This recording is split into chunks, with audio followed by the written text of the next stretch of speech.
Hello? Hey, we're going to take the Ranger for a ride. Okay. John It's my Davis wife. is riding back. Hey, how are y'all? And our little one, our smallest John one. Davis is already on the Ranger. Okay. He's ready to go. All right. So, we're just letting you know, make sure that's okay that we take it. Yeah. Boy, this is professional. This is like Chick-fil-A videos. This is real deal. This is awesome. I've had to do a Chick-fil-A video and it was all like that with the lights and stuff. Probably made you a nervous It wreck. made me a nervous wreck. Just looking at that makes me nervous. You don't mind being in this one, do you? Do what now? You don't mind being in this one, do you? Because this is a great little family interaction scene. Oh gosh. Well, You're going to be on YouTube. Oh, you do, yeah. We'll be glad to do whatever. Well, so Duncan, you better I smile. Get that Ranger in Duncan! Well, it's in my blood. It's kind of the conclusion I came to. I mean, I couldn't escape it. I'm the 7th generation. I am Scotch. The McNeills are Scotch. They came over here on a boat from Scotland, landed in North Carolina, in Robeson County, North Carolina, and they stayed there for a little while, but then came looking for better farmland. So 2 brothers, 2 McNeill brothers. It was Malcolm McNeill and Angus, I think was the other one's name. I can't remember exactly, but I know Malcolm was one of them. They got on their horses and went south, went to frontier country at that time. This was late 1820-ish. And they came to a little place that's now called New Era, which is just outside of Americus.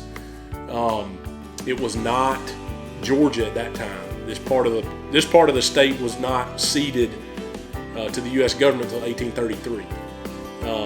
And they found what they believed to be good farmland, and they traded their horses and saddles with the Creek Indians for land. And then walked back to North Carolina, got their families in wagons, and moved back. And we've been here ever since.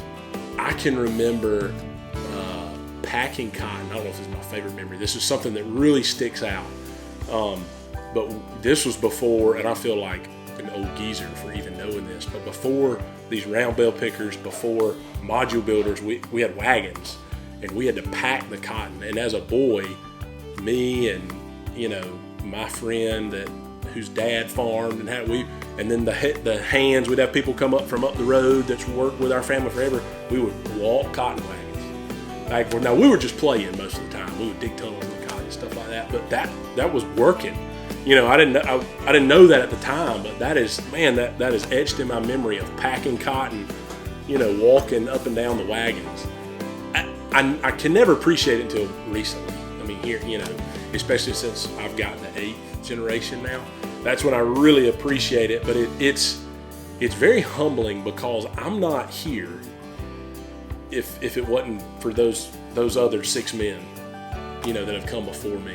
I'm not, and especially my dad, who's the closest generation to me, but I'm nothing without them. I am standing on their shoulders.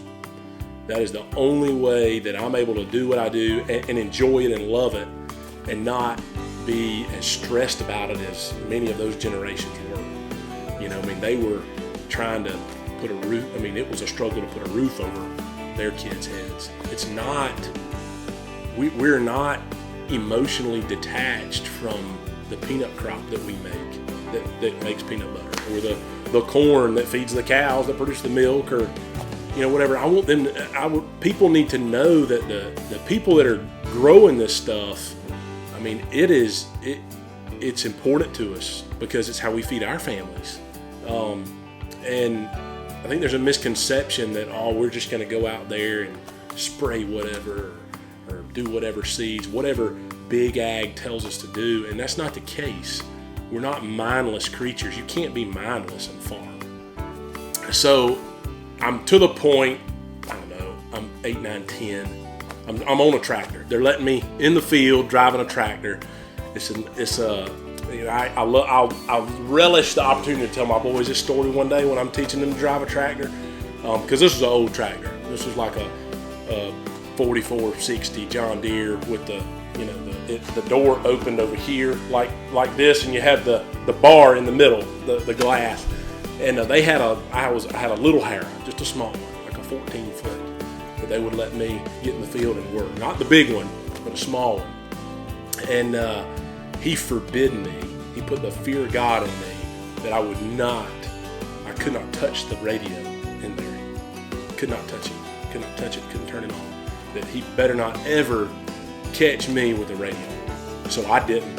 I did not. I was too scared to do that. And we're all working on one farm, and we've got the two-way radios and all the tractors.